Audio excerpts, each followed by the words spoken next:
అందరికీ వందనాలండి. మనం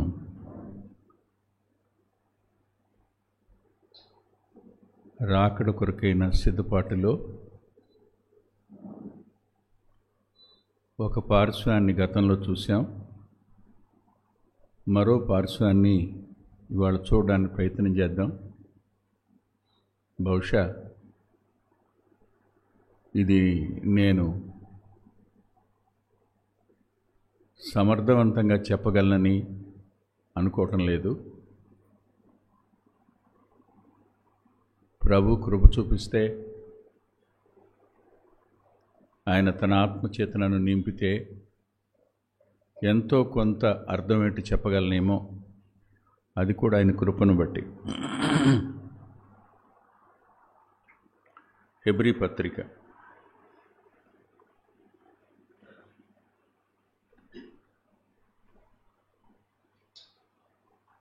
10వ అధ్యాయం.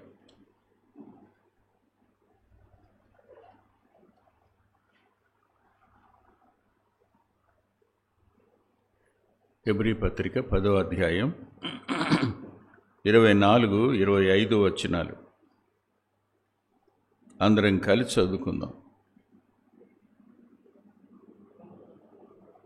కొందరు మానుకొనుచున్నట్లుగా సమాజముగా కూడుట మానక ఒకనినొకడు హెచ్చరించుచు, ఆ దినము సమీపించుట మీరు చూచిన కొలది మరి ఎక్కువగా అలాగు చేయుచు ప్రేమ చూపుటకును సత్కార్యములు చేయుటకును ఒకరినొకడు పురికొల్పవలనని ఆలోచింతుము. ప్రార్థన చేసుకుందాం. దయగలిగిన మా గొప్ప దేవా, కృపగలిగిన మా తండ్రి, లేఖనం మీది వింటున్న వారిలో అధిక సంఖ్యాకులు నీ రక్తం చేత విమోచించబడిన వారు, ఇంకా రక్షించబడకుండా ఉన్నవారు ఎవరైనా ఉంటే వారు కూడా మీరు చెల్లించిన మూల్యం మీ ప్రియ కుమారునిలో గుర్తించడానికి సాయపడండి. వారి జీవితాల్లోనికి క్రీస్తు యేసు ప్రభువును ఆహ్వానించడానికి, పరిశుద్ధాత్మనికి వారు ఆలయంగా మారడానికి సాయపడమని, భూమి మీద మేము జీవించే యాత్రా జీవితం మరణం వద్దనో రాకడ వద్దనో మేము భూమిని విడిచిపెట్టవలసి వస్తుంది కనుక జాగరూకులమై నమ్మకంగా మా వంతు మేము సిద్ధపడడానికి కృపనిమ్మని మీ చేతులకే సంపూర్ణంగా మమ్మల్ని మేము అప్పగించుకుంటూ యేసుక్రీస్తు ప్రభు వారి పేరిట ప్రార్థిస్తున్నాం తండ్రి, ఆమేన్.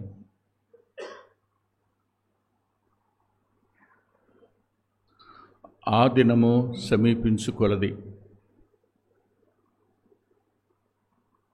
అలాగు చేయొచ్చు.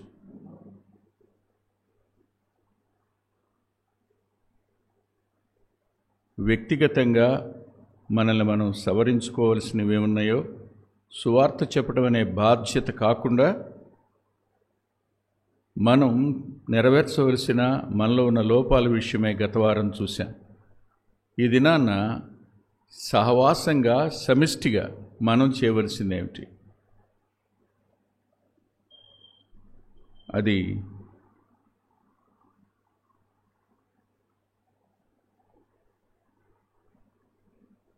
తొలి క్రైస్తవుల దినాలవి. అంటే అపోస్తలుల కాలం నాటి సంగతులు. ఆ దినాల్లో బితూనియాలో ఒక గవర్నర్ ఉండేవాడట. ఆయన పేరు ఫ్లినై. ఆ గవర్నర్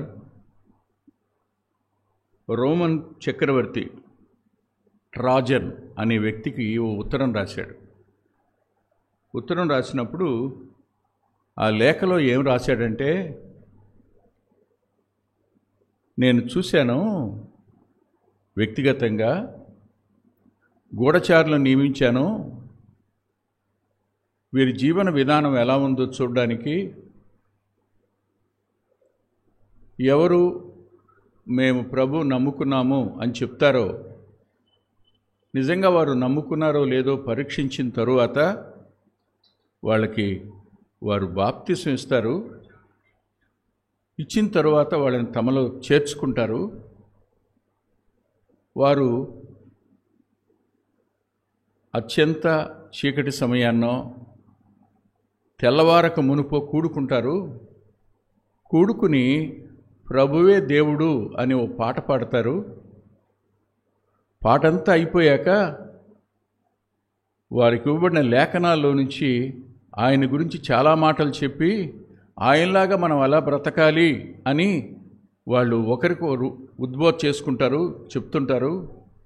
అంతా అయిపోయాక సామాన్యమైన రొట్టి, చాలా నీళ్ళల్లో కొంచెం ద్రాక్షరసం కలుపుకుంటారు, చాలా నీళ్లు కొంచెం ద్రాక్షరసం కలుపుకుంటారు. అది ఈ రొట్టె తింటారు, ఆ ద్రాక్షరసం తాగుతారు. ఒకరిని ఒకరు హత్తుకుంటారు, ఒకరి బాధలు ఒకరు చెప్పుకుంటారు, ఒకరినొకరు ఆదరించుకుంటారు. ఎంత సంతోషంగా వెళుతుంటారో. ఆస్తులు కాదు, అంతస్తులు కాదు, పక్షపాతం లేదు. నాకేమీ అర్థం కాలేదని రాశాడు. కానీ దినాన్న అది లేదుగా.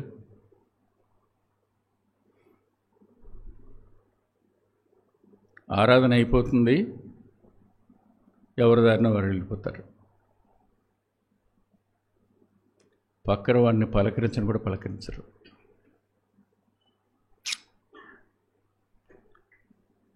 పక్కనున్న వాళ్ళకి వందనాలు చెప్పాలి అనే స్పృహ కూడా ఉండదు. ఇది నేటి మన క్రైస్తవ్యం.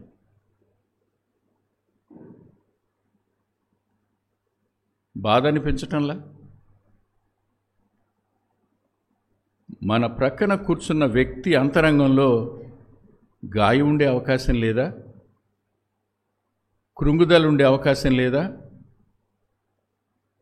లేనివి కల్పించి అతని మీద చెప్తున్నప్పుడు, ఆమె మీద చెప్తున్నప్పుడు దుఃఖపడుతున్న అనుభవం ఉండకూడదా? ఉండే అవకాశం లేదా? నువ్వు నవ్వి, నీకోసం నేను ప్రార్థన చేస్తున్నాను రా, ధైర్యంగా ఉండు అన్నానండి. One word. ఆ దినం సమీపించే కొలది మీరేం చేశారు? ప్రేమ చూపడానికి సంఘంలో ప్రేమ అనేది ఎక్స్ప్రెస్ కావాలి. ఎక్కడ ఎక్స్ప్రెస్ అవుతుంది? ఏ టైంలో? అక్కడికి వెళితేనండి అందరూ ఆఫీసర్స్ లాగా ఉంటారు. పక్కన వాళ్ళని పట్టించుకోరు. ఎవరి దారిని వాళ్ళు లేచి వెళ్ళిపోతుంటారు. కాకపోతే ఒకటి, మనల్ని విసిగించరు, అందుకే అక్కడికి వెళ్తున్నాం. ఇది కాదు. అలాగని వాళ్ళ పర్సనల్ అఫైర్స్లో మీరు పాలు పొందండి, వాళ్ళని డిస్టర్బ్ చేయండి, అవి కాదు నా అభిప్రాయం. ఇద్దరు కలిసినప్పుడు మూడో వ్యక్తి చెడు గురించి మాట్లాడద్దు. అది సహవాసానికి తగనిది, మర్చిపోకండి.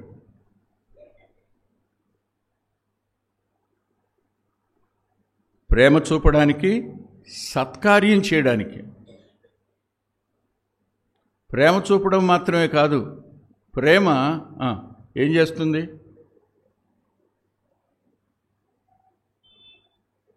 సహాయం చేయకుండా ఉండలేదు.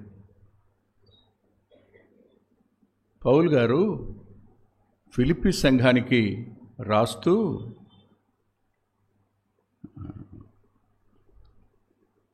ఒక మాట నా మైండ్కి అందని మాట ఒకటి రాశాడు ఆయన. చూడండి, ఫిలిప్పీ పత్రిక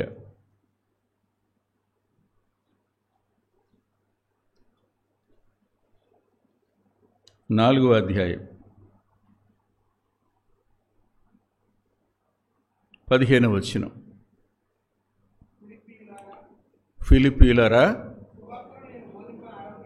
సువార్తను నేను బోధింపనారంభించి మాసిడోనియాలో నుండి వచ్చినప్పుడు ఇచ్చు విషయములోనూ పుచ్చుకొను విషయములోనూ మీరు తప్ప మరి ఏ సంఘపు వారును నాతో పాలివారు కాలేదని మీకు తెలుసు. ఏలయనగా ఆగండి. ఇక్కడ నా ముందున్నటువంటి ఒకే ఒక మింగుడు పడని గొంతు దిగని మాట ఏమిటంటే, ఇచ్చు విషయములోను పుచ్చుకొని విషయములోను. ఇచ్చి పుచ్చుకోవడం, షేరింగ్ అనేది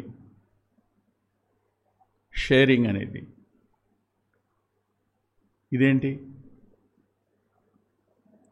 చాలా కొత్తగా అనిపించడంలా. ఇస్తాం, పుచ్చుకోవటం ఎక్కడ? పుచ్చుకుంటాం, ఇచ్చేది ఎక్కడ? ఇచ్చి పుచ్చుకోవడం అనేది ప్రేమలో ఉంటుంది. పౌలు గారికి వాళ్ళు ఇచ్చారు, పౌలు గారి వద్ద నుంచి వారు పుచ్చుకున్నారు. జాన్ కెనడీ గారు ఓ మాట అన్నాడు, ఫెలోషిప్ అనేది వన్ వే ట్రాఫిక్ కాదు అన్నాడు. వన్ వే ట్రాఫిక్ అంటే అటునుంచి ఇంకేముండదు, అది కాదు. పరస్పరం ఇచ్చి పుచ్చుకోవడం, అది ఫెలోషిప్. మీకు ఓ వచనం గుర్తుందా? ఏస్కేల్ నా దగ్గరికి రండి.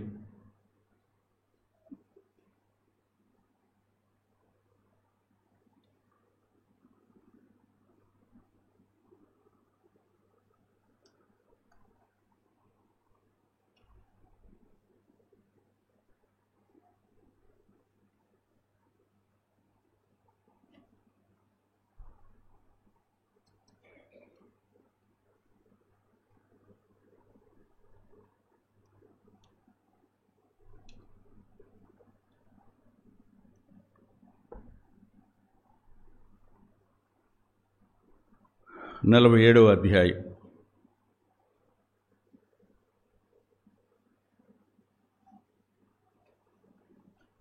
12వ వచనం.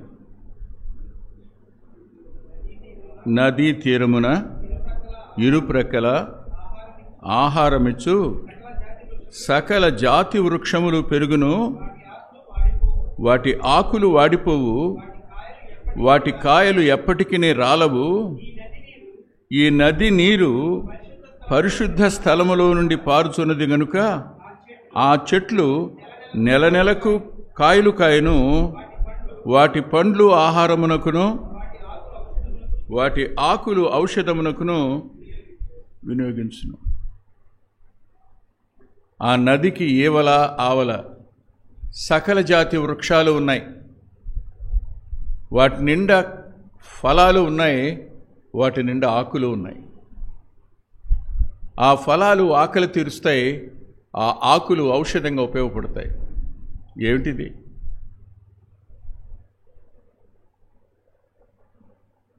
ఎవరో వస్తారు, కొద్దిసేపు మాట్లాడి వెళ్దామని వచ్చానన్నయ్య అంటారు, కూర్చో. వాళ్ళు తమ జీవితంలో జరిగినవి చెప్తారు. మీరేం చేస్తారు? దీనికి ఎంత బెంబేలు పడిపోతున్నావా? ఏం కంగారు పడకమ్మా, నా జీవితంలో కూడా జరిగింది ఇది. నేను కూడా ఒంటరితనాన్ని అనుభవించాను, ఆ దుఃఖం నాకు తెలుసు, నన్ను దేవుడు ఎలా ఓదార్చాడో చెప్పనా అని ఓ వచనం తీసి చూపిస్తావు. నీ జీవితంలో ఆ అనుభవాలు వారి అంతరంగ గాయాలని కట్టడానికి ఔషధాలు అవుతాయి. సహవాసం లోపల ఇవి ఎక్కడ జరుగుతున్నాయి? ఎవరినెవరు పట్టించుకుంటున్నారు? వాళ్ళని మన పక్షంగా చేర్చుకోవడం కోసం కాదు ఈ పని.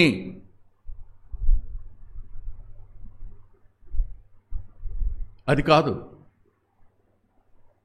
డివిజన్స్ కోసం కాదు, దైవికమైన ఆ పరలోకపు స్వాస్థ్యం కోసం. భూమి మీద గాయపడి కృంగిపోయిన వారిని ఓదార్చే పని, ఆదరించే పని, ధైర్యపరిచే పని, బలపరిచే పని ప్రేమతో నువ్వు నేను చేయాలి.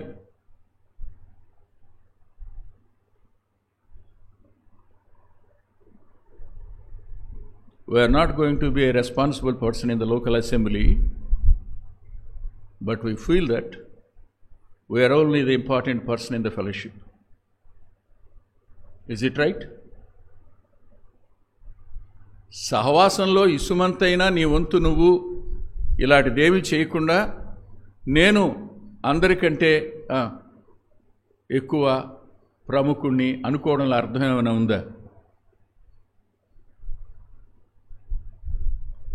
సువార్త ఆరంభించింది మొదలుకొని నేటి వరకు ఇచ్చి పుచ్చుకోవడం.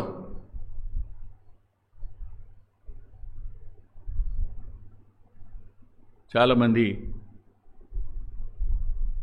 సహవాసానికి వస్తారు, వింటారు, వర్తమానం వింటారు, హాయిగా వెళ్ళిపోతారు, అయిపోయింది. మానొద్దన్నాడు కాబట్టి మానలేదు. అపోస్తుల బోధ, సహవాసం, రొట్టె విరవడం, ప్రార్థన, ఈ 4 గంటల్లో పాలు పువ్వులు పొందాలి కాబట్టి పాలు పువ్వులు పొందడం అయిపోయింది. కానీ సహవాసం అనే దగ్గర ఉన్న సార్వత్రికమైన అర్థాన్ని, బాధ్యతను మనం ఎప్పుడూ పట్టించుకో, ఎప్పుడు వాటి విషయం మనకి కొంచెం కూడా స్పృహ ఉండదు.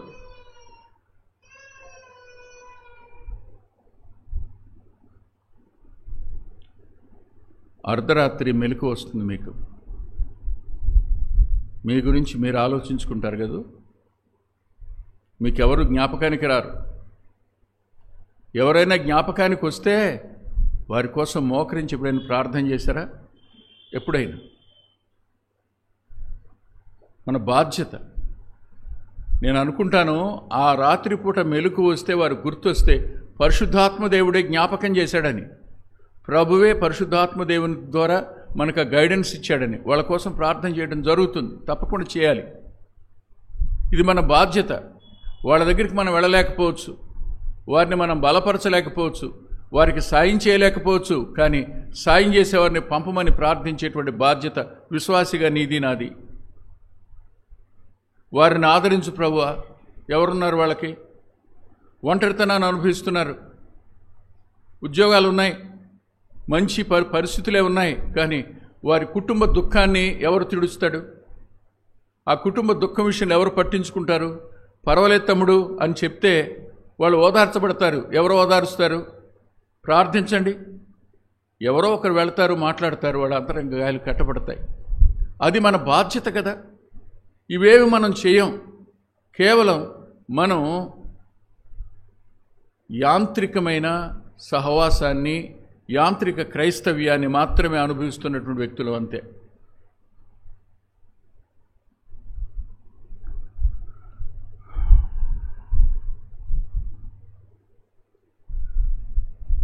పౌలు గారు లిటరల్గా కూడా ఈ పని చేశాడు. ఆయన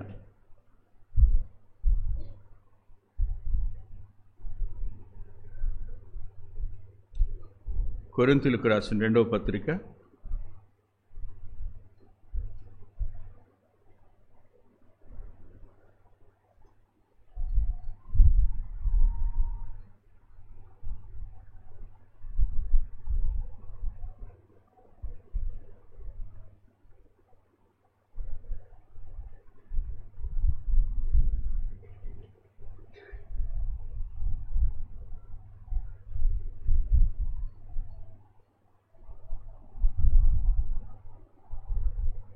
2వ పత్రిక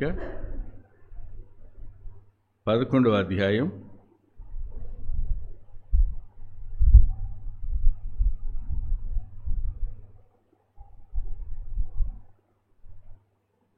2-3 వచనాలు చదువుకుందాం.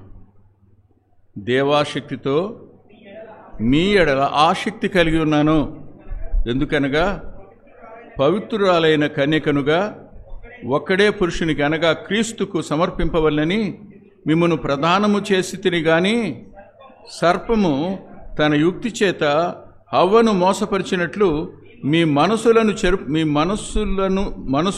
చెరుపబడి క్రీస్తు ఎడలనున్న సరళత నుండి పవిత్రత నుండి ఎట్లయినను తొలగిపోవునేమోనని భయపడుచున్నాను.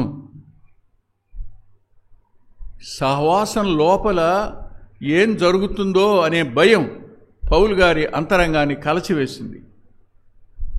క్రీస్తు ప్రభు ఎడల ఉండే సరళత పవిత్రత నుండి తప్పిపోయే ప్రమాదం. పవిత్రమైన కన్యక ఒక వ్యక్తికి ప్రదానం చేయబడినప్పుడు ఆమె మనసును చెరిపేటువంటి వ్యక్తులు చాలామంది ఉంటారు. తప్పకుండా దైవత్వం విషయంలోనే మనసులు చెరపబడితే ఇక వ్యక్తుల విషయంలో చెప్పడానికి వీలు కాదు. సహవాసం విషయంలో చెప్పడానికి ఇంకా అంతకంటే వీలు కాదు. దేవుని ఎడల మనకున్న మనసును చెరిపే వ్యక్తులు ఉన్నారు, సహవాసం ఎడల మనకున్న మనసును చెరిపే వ్యక్తులు ఉంటారు, నీ తోటి వారి ఎడల నీకున్న మనసును చెరిపే వ్యక్తులు ఉన్నారు, ఖచ్చితంగా ఉంటారు.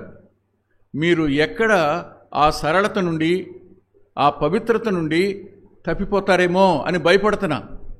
ఈ భయం నన్ను అంటే పౌలు గారు దూరంగా ఉన్న కొరింథీ సంఘం ఎడల ఆయనకున్న ఈ భయాలన్నిటికీ ఏం చేస్తుంటారు?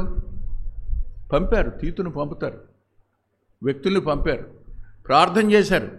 దేవుడు తానే ఈ సంఘాన్ని పట్టించుకుంటాడు. పట్టించుకోకుండా మానేడు కదా. ఈ రోజును కూడా జ్ఞాపకం పెట్టుకోండి, సహవాసం అంటే పవిత్రమైంది, ఆయన రక్తం చేత కడగబడింది. సహవాసం అనంటే సరళత కలిగింది, జటిలమైంది కాదు,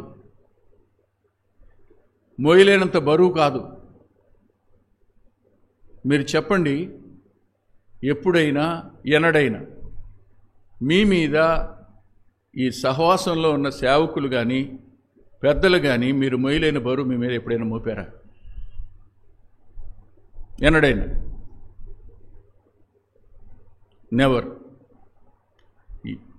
మేమెవ్వరం అలా చేయలే.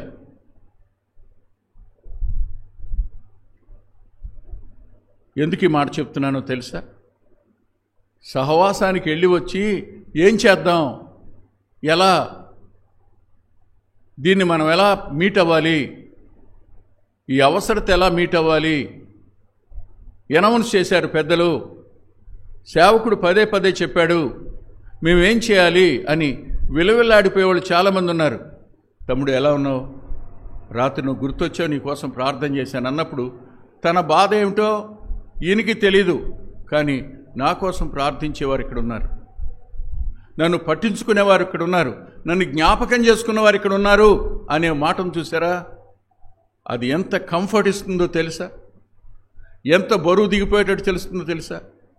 మీరు చెప్పండి. ఇప్పుడు ఇచ్చి పుచ్చుకోవడం అంటే డబ్బులు మాత్రమే కాదండి, ఆదరణ, ఓదార్పు, హెచ్చరిక, అవసరమైన మాటలు, ఆత్మ సంబంధమైన ఆకలి తీరే మాటలు, గాయాలు కట్టేవి, ఇవన్నీ మన ఫెలోషిప్లో ఉండాలని దేవుడు కోరుకున్నాడు. Is it not our responsibility? ఇది పర్సనల్ రెస్పాన్సిబిలిటీ కాదా? నేను చదువుతున్నప్పుడు నాకు అంటే మీరు ఎవరైనా ఓషనోగ్రఫీ చదివారో లేదో నాకు తెలియదు, సముద్రం, భూగర్భంలో ఉండే జంతువులు, వాటి గురించి 2 చిన్న మాటలు చెప్తాను. ఓ చిన్న నత్తగుల్ల ఉంటుంది, చిన్న నత్తగుల్ల. అది నాలుక ఎప్పుడు బయట పెడుతుందా అని ఒక చేప దానికోసం ఎప్పుడు కాచుకునే ఉంటుంది. ఎందుకంటే మంచి ఆహారం అంట దీనికి అది. కానీ ఈ చిన్న నత్తగుల్ల ఓ పెద్ద ఆల్చిప్ప దగ్గరలో ఉంటుందట. ఎప్పుడు దీని మీద దాడి చేయబోయేటప్పుడు పరిగెత్తుకుని దాని దగ్గరికి అది నోరు తెరిస్తే లోపలికి వెళ్ళిపోయి దాక్కుంటుందట.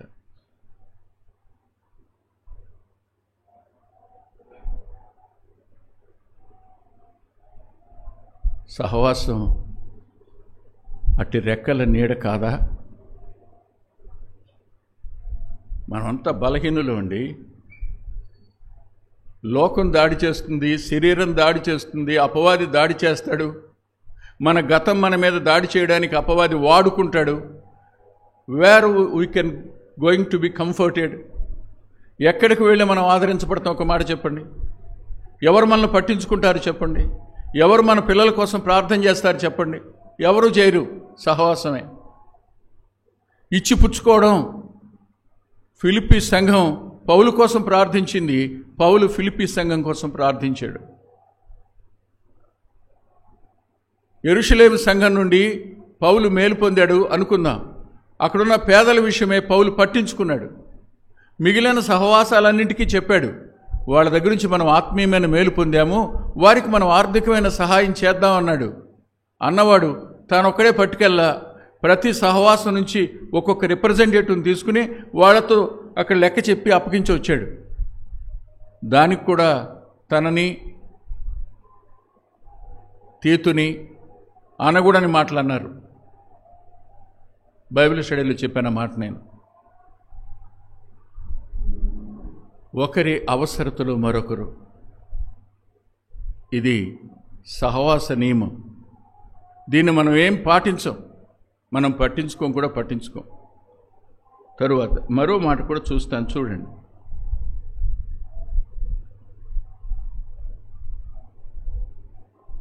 గలతీ పత్రిక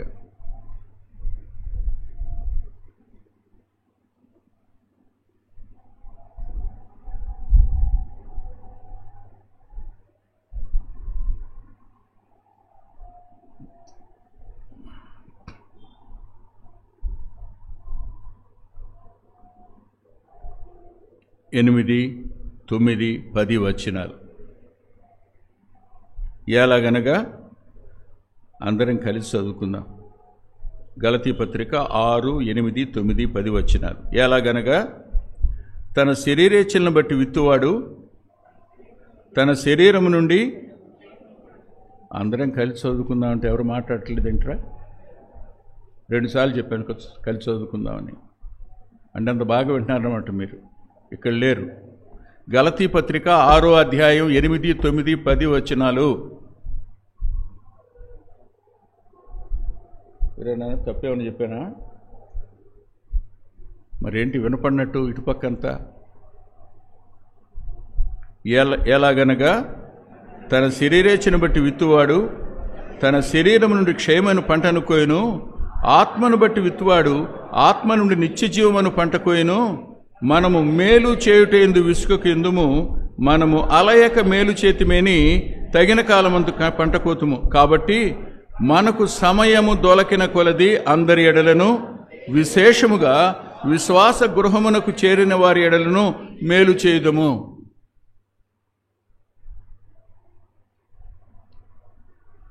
సమయము దొరకిన కొలది అందరి ఎడల, విశ్వాస గృహానికి చెందిన వారి ఎడల ఏం చేయాలి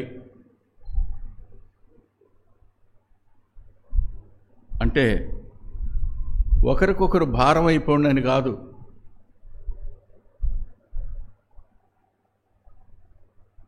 వాళ్ళు ఇస్తారు కాబట్టి వాళ్ళ మీద బోరు వేసేయండి అని కాదు.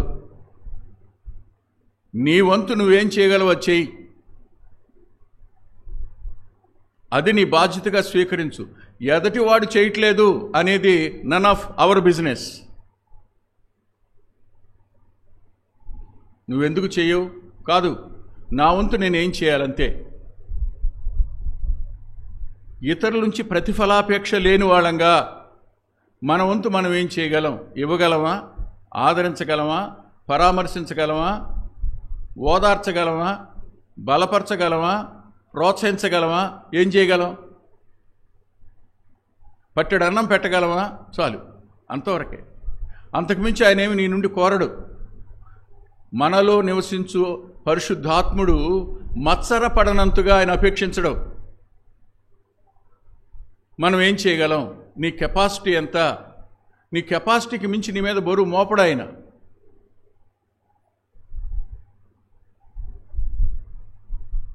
ఎదటివాని అవసరత దేవుని అవసరతగా నువ్వు భావిస్తే, నీ వంతు నువ్వు చేయడం దగ్గర నీవెప్పుడు దేవుని ముందు తల ఉంచుకో.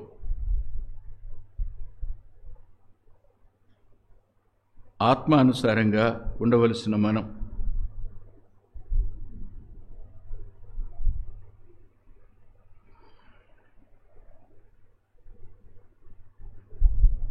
ఒక న్యూస్ పేపర్లో ఒక క్వశ్చన్ వేశారు ఇంగ్లీష్లో.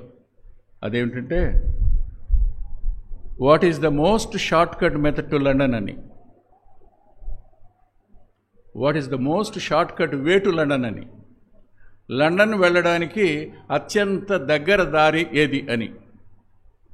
దానికి ప్రైజ్ ఇస్తామన్నారు. చెప్పండి, ఆన్సర్ ఏమిటో చెప్పనా? Good company only. Good company అంటే అర్థం, మంచివారితో కలిసి ప్రయాణం చేస్తే తొందరగా వెళ్తాం, చెడ్డవారితో కలిసి ప్రయాణం చేస్తే నష్టపోతాం. గుడ్ ఫెలోషిప్ అనేది ప్రభు ఎంత త్వరగా వచ్చినా, నువ్వు ఎంత త్వరగా పరలోకానికి వెళ్ళినా నీకు సహకారంగా ఉంటుంది, నిన్ను బలపరిచేదిగా ఉంటుంది, ప్రోత్సహించేదిగా ఉంటుంది, నిన్ను ప్రభు కోసం సిద్ధపరిచేదిగా ఉంటుంది. Good fellowship. ఈ దినాన మనకు కావలసింది ఏమిటి చెప్పండి? డబ్బు కాదండి, దేవుని వాక్యం అండి.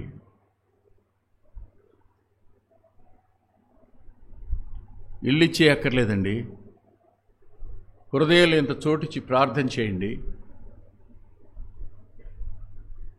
నువ్వేదో పిలిచి సన్మానం చేయక్కర్లేదండి. అన్నా, నీకోసం మానకుండా ప్రార్థన చేస్తానన్నా. అవును, వెంకటరత్నం మీ నుంచి ఏం కోరుకుంటాడు? ముల్లర్ గారు మీ గురించి ఏం కోరుకుంటాడు? తమ్ముడు చార్లెస్ మీ నుండి ఏం కోరుకుంటాడు? తమ్ముడు కిషోర్ మీ నుండి ఏం కోరుకుంటాడు? సహవాసం నా కోసం ప్రార్థన చేస్తుంది. సహవాసం నన్ను, నా పిల్లల్ని మర్చిపోదు. చాలదా? ఇంతకు మించి ఇంకేం కోరుకోం. వాక్యం చెప్పి మీ దగ్గర నుంచి ఏదో సంపాదించాలనే ఉద్దేశం కాదు కదా. విశ్వాస గృహానికి చెందిన వారి ఎడల పట్టింపు కలిగిన విశ్వాసులు సహవాసంలో ఉండాలి.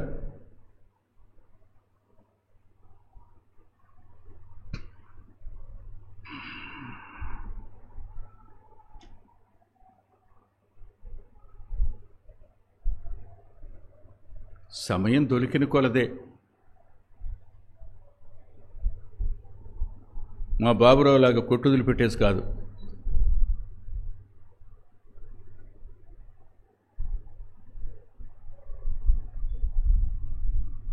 బుజ్జిలాగా ఎప్పుడు పనే కాదు.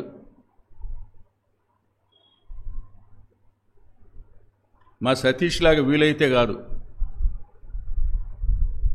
సమయం దొరికిందా మన వంతు మనం ఎవరికి ఏం చేయగలం, ఎవరిని దర్శించగలం, ఎవరిని పరామర్శించగలం, ఎవరిని ఓదార్చగలం ఆలోచించండి.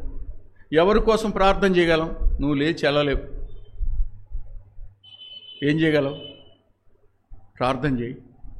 నేను ఒక రహస్యం చెప్తాను మీకు. అదేమిటంటే, ప్రసంగించేవాడికి రాని జీతం రహస్యంగా ప్రార్థించేవాడికి వస్తుంది.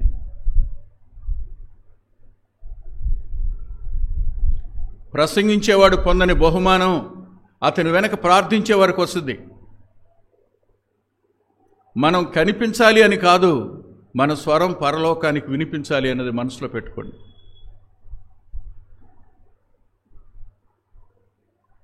పరిస్థితులు మనసులను చెరిపేటువంటి పరిస్థితులు ఉన్నాయి లోకంలో. పతనానికి సిద్ధంగా ఉన్నవారు ఉన్నారు, పతనమైన వారు కూడా ఉన్నారు. వీళ్ళని ఎవరు పట్టించుకుంటారు? గలతీ పత్రిక 6వ అధ్యాయంలోనే మరో మాట రాస్తుంది చూడండి. గలతీ పత్రిక 6వ అధ్యాయం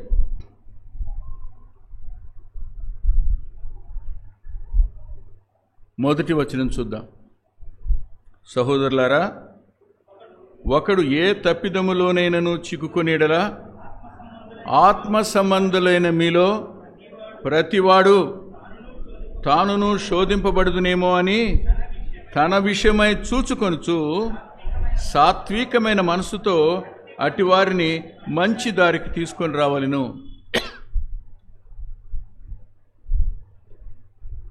అర్థమయ్యాయా? కొంతమంది తప్పిపోయే ఉన్నారు.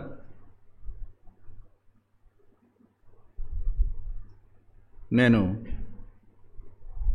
అంటే మీకు అర్థమవుద్దో లేదో, నాకు అర్థమైంది, మీతో చెప్తాను. ఇద్దరు ఉంటే అక్కడ 6 పర్సనాలిటీస్ ఉన్నట్టు లెక్క.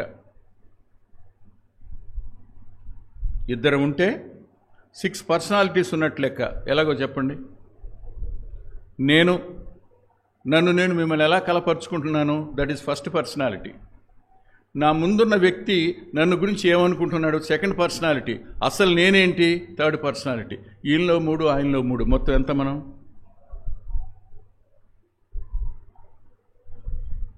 3 1 ఎప్పుడైనా అయినాయా? నువ్వు కనపరుచుకునేది, ఎదుటి వ్యక్తి నిన్ను గురించి ఆలోచించేది నీ అసలు రూపం. ఇద్దరు కూడుకుంటే 6 పర్సనాలిటీస్ ఉంటాయి అక్కడ. ఈ 6 పర్సనాలిటీస్లో ఎక్కడుంది చెప్పండి స్పష్టత? ఎక్కడుంది చెప్పండి పారదర్శకత?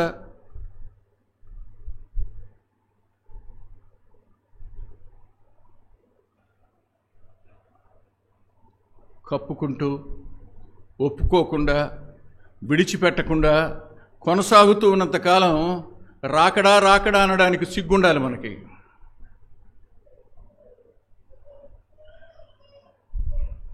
వస్తే విడిచిపెట్టబడ్డం తప్ప నిత్యత్వానికి వచ్చే అవకాశం లేదు. నువ్వు రక్షించబడినట్టు కాదు. రక్షించబడిన వాడెవడు పాపంలో కొనసాగలేడు. ఎవరైనా తప్పిదంలో చిక్కుకుంటే వాళ్ళని బయటికి తేవడం మన పని. మనం కూడా అందులో పడతామని భయపడుతూ వాళ్ళని జాగ్రత్తగా సాత్వికంతో వెలుపలికి తేవలసిన బాధ్యత కొందరిదేనండి. ఆత్మ సంబంధం లేని మీలో ప్రతివాడు అన్నాడు. ఇది ఎవరి రెస్పాన్సిబిలిటీ? స్పిరిచువల్ పర్సన్ అయిన ప్రతి వ్యక్తి యొక్క రెస్పాన్సిబిలిటీ ఇది. మనం వెళితే ఏం చేస్తాం చెప్పండి? ఎదుటివాడిని గాయపరిచి వస్తాం, బాధ పెట్టి వస్తాం, దుఃఖపెట్టి వస్తాం.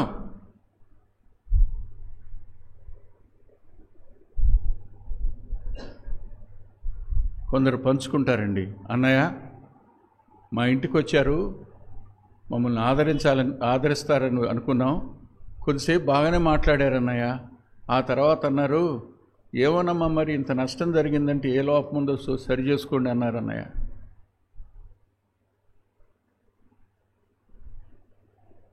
ఏమి లేకపోతే ఇలా ఎందుకు జరుగుతుంది అన్నారు అన్నయ్య. యోబు స్నేహితులకి మనకి పెద్ద వ్యత్యాసం ఏముందో చెప్పండి?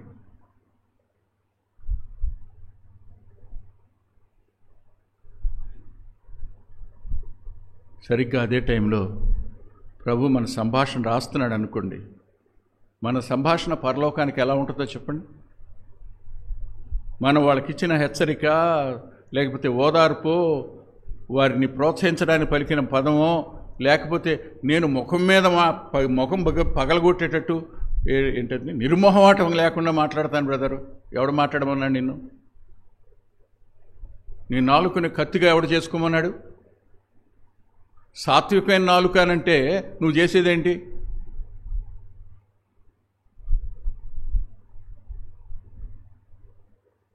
ప్రశ్న అడుగుతాను, దేవుడే చెప్పమన్నాడా ఎదుటి వాళ్ళ లోపం నీతో? అయితే చెప్పి వాళ్ళని వెలుపలికి అంతేగాని వాళ్ళని గాయపరిచి కృంగజేయొద్దు. అది కాదు వాక్యం. రక్షించబడిన తొలి దినాల్లో ఒక ఆవిడ ఉండేవారు. ఆమె పని ఏంటంటే సేవకుల్ని రోజు తిట్టడమే. వాడట్ట, ఈడెట్ట, ఇటువంటోడు, ఆడటువంటోడు, ఇదే మాట. విచిత్రం, మాకు తెలిసిన ఒక 5 సంవత్సరాల తర్వాత ఆమె పడిపోయింది.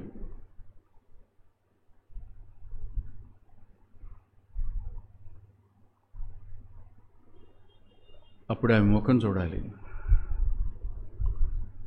మనం ఎవరో మర్చిపోయి మనం మాట్లాడితే మనము సామాన్యులమే కదండి, మనం శరీరంలోనే ఉన్నాం కదండి, మనం దేవదూతనం అయిపోలేదు కదండి, మనం పాపానికి ఆకర్షితులం కాము అని మీరేమైనా వారంటీ ఏమైనా ఇస్తారా? ఇచ్చుకుంటారా మీకు మీరు? ఏ తప్పు నేను చేయను అని అనగలరా మీరు? ఎవరు అనలేమే. ప్రతి వ్యక్తి పడిపోయే అవకాశం ఉన్నప్పుడు పడిపోయిన వారిని చూసి గేలి చేయవలసిన అవసరం నీకు ఎలా వచ్చింది? Is it from heaven? పరలోకం నుంచి వచ్చిందా? కాదు కదా.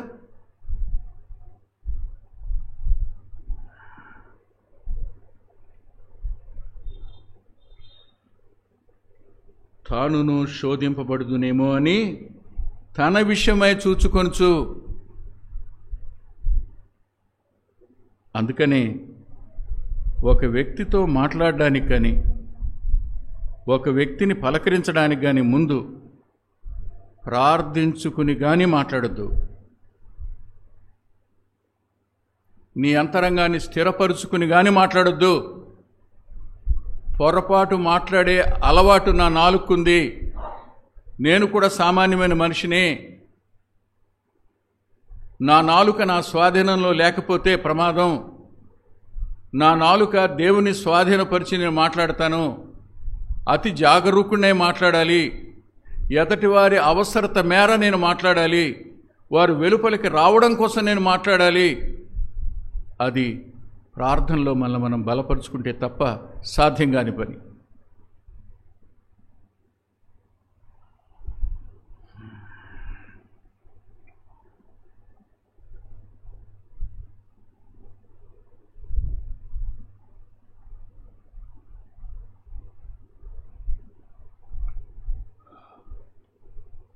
పౌలు గారు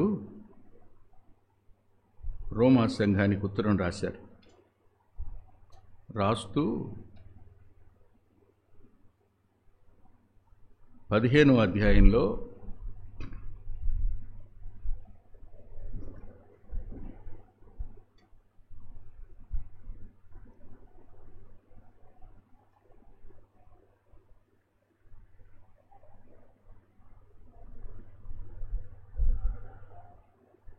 ఇరవై 25వ వచనం నుండి 29వ వరకు ఉన్న వాక్యాన్ని మనం మార్చి చదువుకుందాం. రోమాపత్రిక 15వ అధ్యాయం 25 నుండి 29 వరకు. రోమాపత్రిక 15 25వ వచనం నేను చదువుతున్నాను. 26 నుంచి 66 మీరు చదవండి, 27 నేను, 28 మీరు, 29 మీరు. అయితే ఇప్పుడు పరిశుద్ధుల కొరకు పరిచర్య చేయుచు యెరూషలేమునకు వెళ్ళుచున్నాం.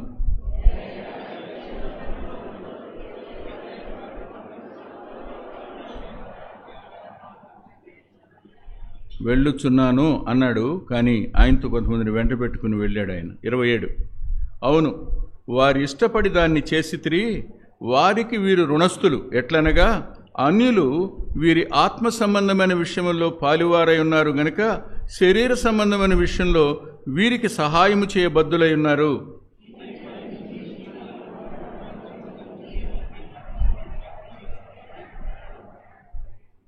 నేను మీ యొద్దకు వచ్చినప్పుడు క్రీస్తు యొక్క ఆశీర్వాద సంపూర్ణతతో వత్తునని ఎరుగుదును. అంతేనా? పౌలు గారు ఒక మాట చెప్పాడు.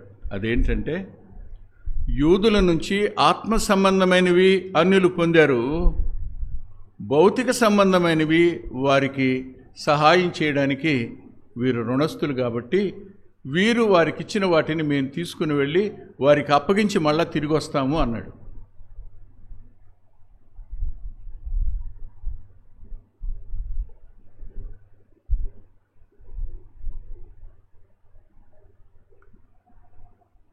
యూదుల వల్ల మనం ఏం పొందాం? ఇదే రోమాపత్రికలో రాస్తాడు చూడండి, 9వ అధ్యాయం 5వ వచనం. పితరులు వీరివారు, శరీరమును బట్టి క్రీస్తు వీరిలో పుట్టెను. ఏం పొందాం మనం? వారి నుండి క్రీస్తు యేసునే పొందాం.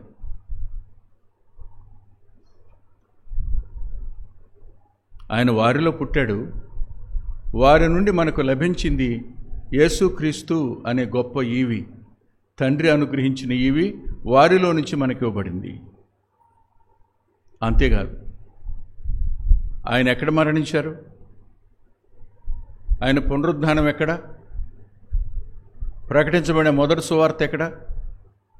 అవన్నీ ఎక్కడి నుంచి వచ్చాయి మనకి? అక్కడి నుంచే. అన్యులందరూ యూదులకు రుణస్థులు. కారణం, ఆత్మ సంబంధమైన అనేక విషయాలు మనం వాళ్ళ నుంచి నేర్చుకున్నాం. మనం ఆత్మ సంబంధంగా మారడానికి ఆ జాతి కారణంగా దేవుడు చేశాడు. వాళ్ళు అవసరతలో ఉన్నప్పుడు మన వంతు మనం చేయడం బాధ్యత అని ఆనాడున్న సంఘాలకు చెప్పి, యెరూషలేములో ఉన్న పేదల కోసం ఇక్కడున్న పేదలు ఇచ్చిన డబ్బును పట్టుకెళ్ళాడు వాళ్ళందరిని వెంట పెట్టుకుని.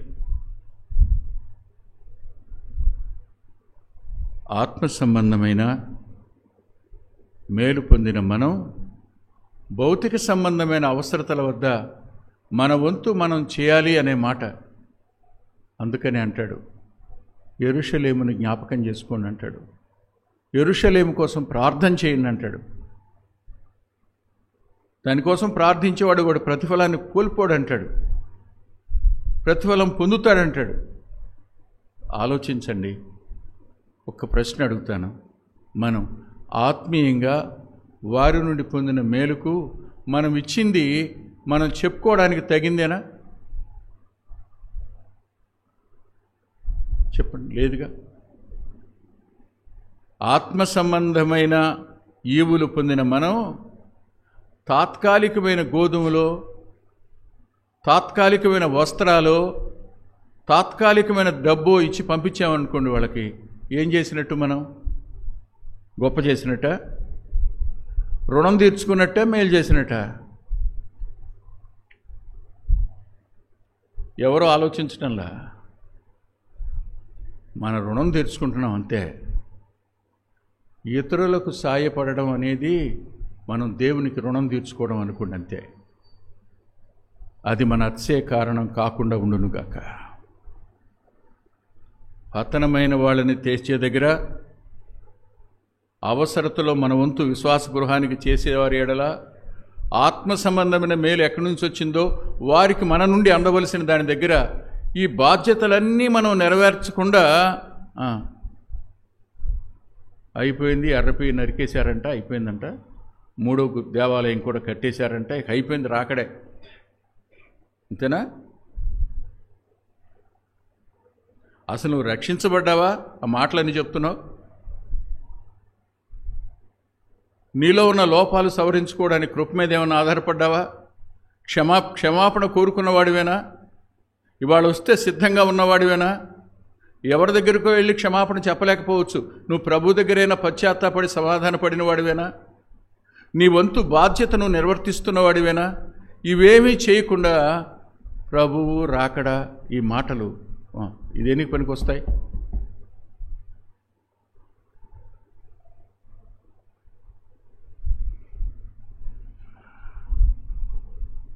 దుఃఖంతోనే నేను ఈ మాటలు చెప్తున్నాను, కానీ మిమ్మల్ని బాధ పెట్టాలని మాత్రం కాదు. గుర్తుపెట్టుకోండి, కొంతమంది కలవర పెడతారు. అందుకనే గలతీ పత్రికలో ఇంకో మాట కూడా రాశాడు, చూడండి. 5వ అధ్యాయం 10వ వచనం. మీరు ఎంత మాత్రమును వేరుగా ఆలోచింపరని ప్రభువునందు మిమ్మల్ని గురించి నేను రూఢిగా నమ్ముకొనుచున్నాను. మిమ్మును కలవర పెట్టుచున్నవాడు ఎవడైనను వాడు తగిన శిక్ష భరిస్తాడు. అంటే అర్థం ఏంటి? అబ్బాయి, మీరు తీర్పు తీర్చబాకండి, మీరు కీడుకు ప్రతికీడు చేయడానికి ప్రయత్నం చేయబాకండి, దేవునికి అప్పగించి ఊరుకోండి అని. దేవుడున్నాడు, శిక్ష విధించేవాడు ఆయన. మిమ్మల్ని కలవర పెట్టి క్రీస్తు యేసు యొక్క పరిశుద్ధత నుంచి దూరం చేసేవారు, సరళత నుంచి దూరం చేసేవారు, మీరు సిద్ధపడకుండా ఉండేట్టుగా మీ అంతరంగాలను పాడు చేసేవాడు ఎవడైనా ఉంటే వాడు తగిన శిక్ష అనుభవిస్తాడంతే. దేవుని చేతులకు అప్పగించరు.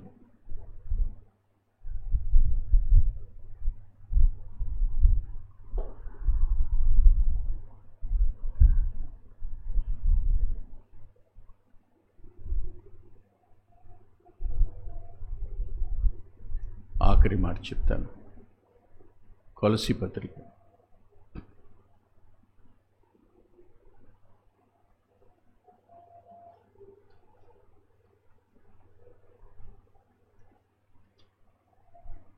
నాలుగో అధ్యాయం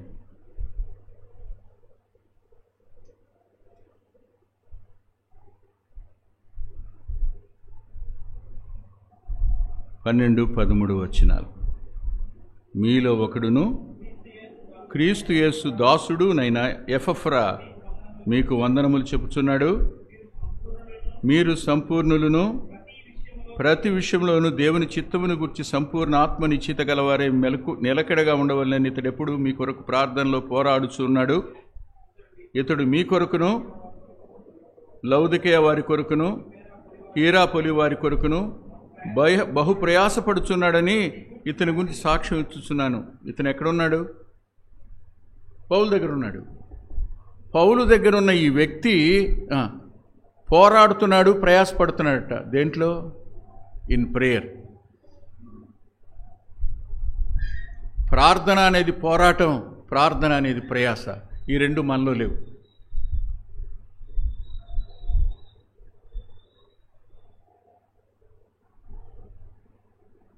ప్రార్థించవలసిన వారి కోసం ప్రార్థన చేయం, అది ప్రయాసగా భావించం.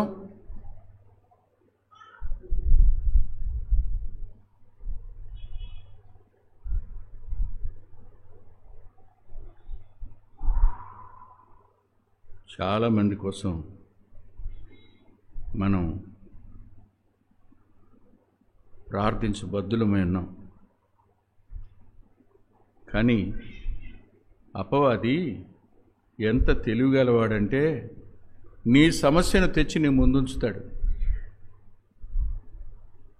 నీ సమస్యలో నువ్వు కూరుకుపోవాలి. నీ సమస్య గురించే నువ్వు ప్రార్థన చేయాలి. నీ సమస్య గురించే నువ్వు విజ్ఞాపన చేయాలి. నీ సమస్య కోసమే నువ్వు ఏడవాలి. నిన్ను అందులో ముంచేశాడు. కానీ నీకంటే కష్టంలో ఉన్నవారు, నీకంటే దుఃఖంలో ఉన్నవారు, నీకంటే ఇబ్బందుల్లో ఉన్నవారు, నీకంటే అనుభవిస్తున్నారు 100 మంది ఉన్నారు. వాళ్ళందరూ నీకు చెందిన వాళ్ళు, నీ తెలిసిన వారు, నీ రక్త సంబంధులు, నీ సహవాసంలో ఉన్నవాళ్ళు. కానీ వాళ్ళని గురించి ప్రార్థన చేసే మనసు మనకు ఉండదు.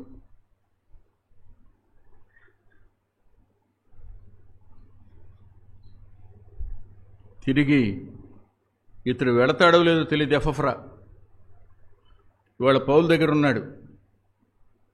కానీ అతడు ప్రార్థన చేయడం చూసేవాడు. ఇద్దరు కలిసి ప్రార్థన చేసుకునేటప్పుడు అతని కన్నీరు పౌలు వినేవాడు. ఎవరెవరి కోసం విజ్ఞాపన చేశాడో, ఎవరు దుఃఖంలో ఉన్నారో, ఎవరు నిరాశలో ఉన్నారో, ఎవరు చెరపట్టబడ్డానికి సిద్ధంగా ఉన్నారో, ఎవరు దేవుని కోసం మంచి జీవితం జీవిస్తూ ఉంటే వాళ్ళ మీద బురద చల్లడానికి ఎంతమంది రెడీగా ఉన్నారో, ఆ బురద పడకుండా ఎలా కాపాడడానికి ప్రభు పాదాలు పట్టుకోవాలో అవన్నీ అతడు చేసేవాడు అన్నమాట.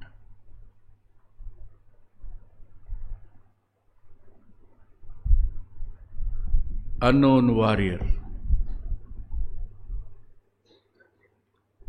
ఈ సహవాసం ఇంకా ఇలా ఉంది అని అంటే దీని వెనక కనిపించని ప్రార్థనా పరులు ఉన్నారు. ప్రసంగించే మనమే కాదని గుర్తుపెట్టుకోండి. ప్రాధాన్యత పొందుతున్న వాళ్ళు మాత్రమే అని అనుకోవద్దు మీరు. వారికి ఏ ప్రాధాన్యత ఉండదు, వారు ఏ ప్రాధాన్యత కోరరు, వారు చెప్పరు. ఎపఫ్రాను గురించి ఈ కొలసీ సంఘానికి ఇంతవరకు ఈ విషయాలు తెలిసుండవు. బహుశా ఈ కొలసీ పత్రిక వెళ్ళిన తర్వాత ఎపఫ్రా చనిపోయాడు అనుకోండి, ఉత్తరం అందింది, ఎపఫ్రా గురించిన మరణ వార్త కూడా అందింది అనుకోండి, ఎలా ఉంటుంది?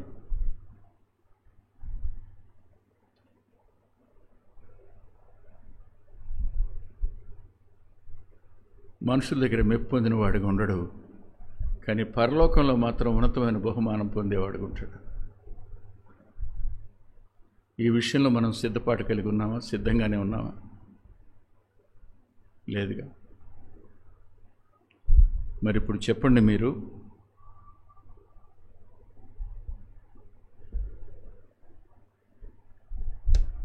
సువార్త విషయంలో పాలివారు, లోపాలు కలిగిన వారిని గత వారంలో చూశాను.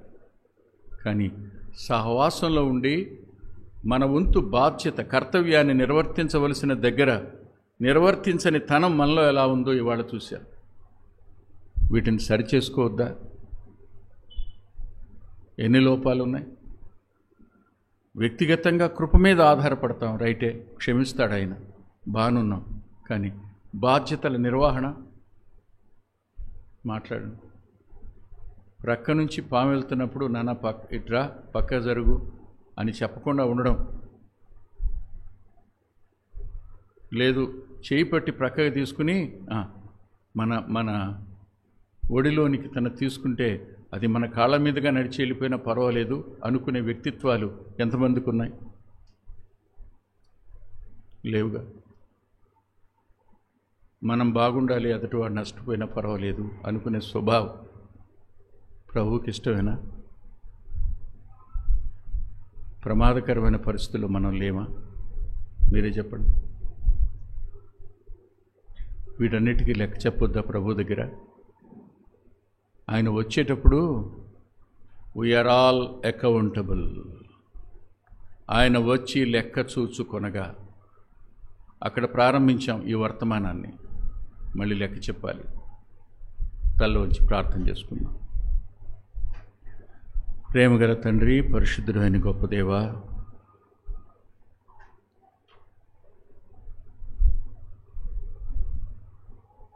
కేవలం మీరు మీ ఆత్మ ద్వారా విన్నవారికి గ్రహింపును అనుగ్రహిస్తే తప్ప వారి అంతరంగాలకు మేలు జరగదని నీ దాసునికి తెలుసు. మీరే కనికరం చూపించండి. యోగ్యమైన రీతిలో రొట్టె విరిచే కార్యక్రమంలో పాలు పొందే కృపనివ్వండి. మా లోపాలు మేము ఒప్పుకుంటున్నాం. మా వంతు మేము ప్రయత్నం చేయడానికి, ప్రార్థించడానికి, సాయం చేయడానికి, వెలుపలికి తేవడానికి, అనేకులు పరిశుద్ధత నుంచి, మీ క్రీస్తు యేసు యొక్క పవిత్రత నుండి, సరళత నుండి తప్పిపోయే ప్రమాదంలో వారు ఉన్నారని వారి విషయమై ప్రార్థించే వారంగాను, అవకాశం వచ్చినప్పుడు మీ ప్రియకుమారుని దైవత్వాన్ని గురించి చెప్పేవారంగాను ఉండడానికి సాయం చేయమని, ఎన్నో లోపాలు మా ముందున్నాయి, వాటన్నిటిని క్షమించమని వేడుకుంటూ, ఇంకా మాకు కొద్ది రోజులు కాలం ఉంటే మా వంతు నమ్మకంగా చేయడానికి సాయపడమని యేసు క్రీస్తు ప్రభు వారి పేరిట ప్రార్థిస్తున్నాం తండ్రి. ఆమేన్.